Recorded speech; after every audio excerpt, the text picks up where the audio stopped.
Good morning, everybody. Sitting here having a cup of coffee this early morning, and I was hoping I could chat with y'all a little bit and offer you a little bit more knowledge regarding why the Delta variant is more contagious, what that means, what we are talking about, because knowledge is power. And I think it helps people who are still in the process of deliberating or connected to people who are deliberating to have more factual information. So, as you know, you've heard people say that the Delta variant is more contagious. So what does that even mean, right? What does that mean by more contagious? Well, I want to introduce you to something called the R naught. It's a mathematical term that is used to help us describe just how an infectious disease can spread. So the R naught, let me see, I wrote it on a piece of paper because I'm a nerd, y'all. Okay, it's like a R and like a zero, right? Pronounced R naught, like not for naught, right? Not like a knot you tie. But the R naught tells us that for every one person in a population of people who are unvaccinated, how many other people they will infect. So an R naught of one would describe an infection where for every one person in the population, they are very likely in an unvaccinated, non-immune population to infect one other person. So an R naught of one means for every one person, they'll likely infect one person. An R naught of two means for every one person who is infected, they will infect two people. And those two people will go on to infect two people, and so on and so on. So the original COVID that we heard of out of Wuhan, China, had an R naught of about 2.5, meaning for every one person who got COVID-19, they would infect about 2.5 people in an unvaccinated population. And that kind of spread quickly. And the significance of this is that we know that when it's a type of infectious disease that can cause people to die or become disabled, there is a lot of urgency around that. So that was a really, really big deal. Now, let's talk about something that you probably are very familiar with, and that's chickenpox, right? Remember, like, if you're my age, you know, I'm 50, so if you're my age, you remember hearing about people having like them little chickenpox sleepovers and gatherings and parties where one little cousin gets chickenpox. You just bring all the cousins over because you know everybody in the house is going to get it because chickenpox has a high R naught. The R naught for chickenpox or varicella is about 8. That means for every one person who has chickenpox in a population of people who do not have immunity, they will infect 8 people, and those 8 will infect 8, and so on and so on. The only thing to stop the spread of something is 1, if people are immune already, right? 2, if there is a vaccine from it already, right? Or one of the things that can be helpful is when you achieve a level of what we've heard people talk about, herd immunity, right? And as the R naught climbs, it requires a whole lot.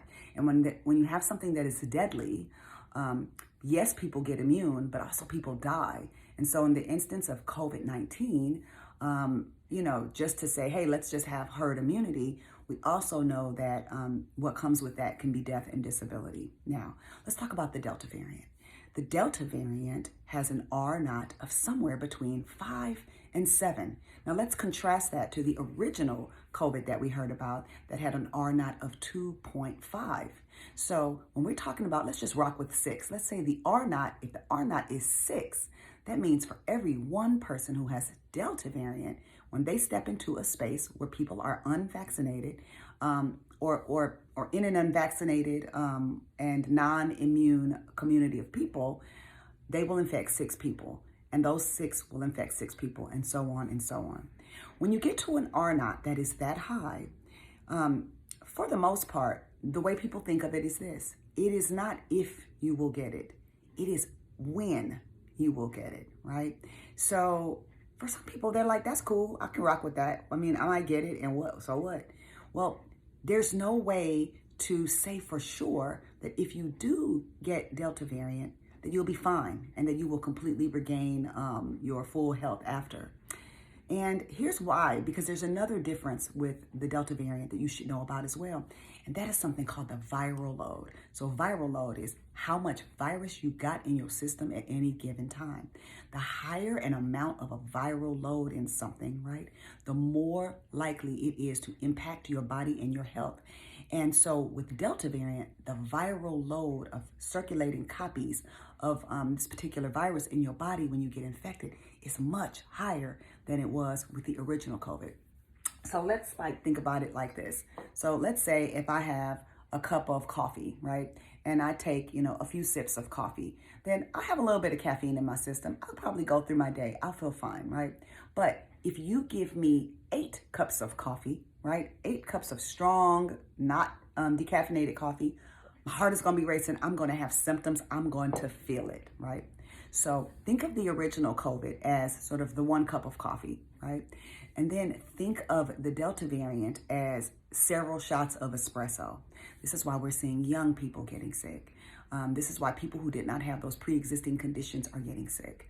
And it's part of why we're seeing breakthrough infections with individuals who have been vaccinated, because the burden of the viral load is so great that the antibody protection isn't quite enough to completely push it back.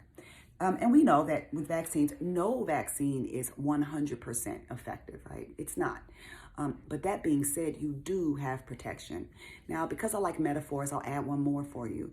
If you were to walk outside in a torrential downpour in Atlanta, Georgia, and you had an umbrella, and you were trying to walk from Grady Hospital to your office like I often have to, if you have an umbrella, you're going to have maybe a little bit of water on your pants leg. Maybe you might get a few splashes on your arm. But then you're going to make it inside and you're not going to be soaked. But if you do not have an umbrella or nothing to protect you, you will get soaked. That's because of the amount of rain that's coming down, right? And no protection. Think of it getting a COVID infection right now the same way.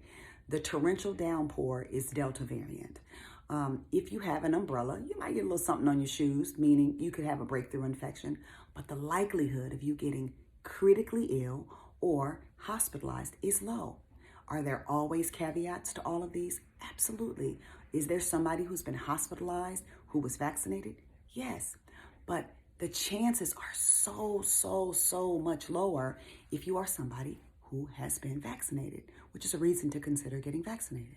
So let's review this again. The R naught describes how transmissible a particular infectious disease is. The R naught of the original COVID-19 was 2.5.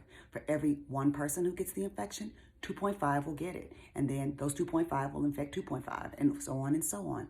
But the Delta variant is far more contagious, meaning the R naught is about 6, or somewhere between 5 and 7. So for every 1 person who has Delta variant, they will infect about 5 to 7 people, which is much more transmissible, similar to the experience we had as kiddos with chickenpox. And no, I didn't say it was as contagious as chickenpox, but an R naught of 6 is pretty damn contagious, right? So what that means is that to protect yourself, right, pop that umbrella up so that you do not get soaked, meaning sick, hospitalized, something interrupting you being from your family, your livelihood. If you are lucky, you would get it and kick it. But who is to say, with this viral load being so high, that that will be you? You cannot say that. So if you are vaccinated, that's good. And if you are not vaccinated, I think you may want to take this information and consider applying it to your deliberation process for whether or not you will get vaccinated or not. I got love for you, and I don't want to see you at Grady. And we need those hospital beds for all the other medical problems that we have to care for.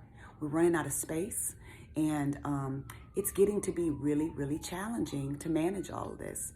So I want you to think about it. I love y'all, and I'm going to finish the rest of my coffee. All right, bye. Happy Sunday.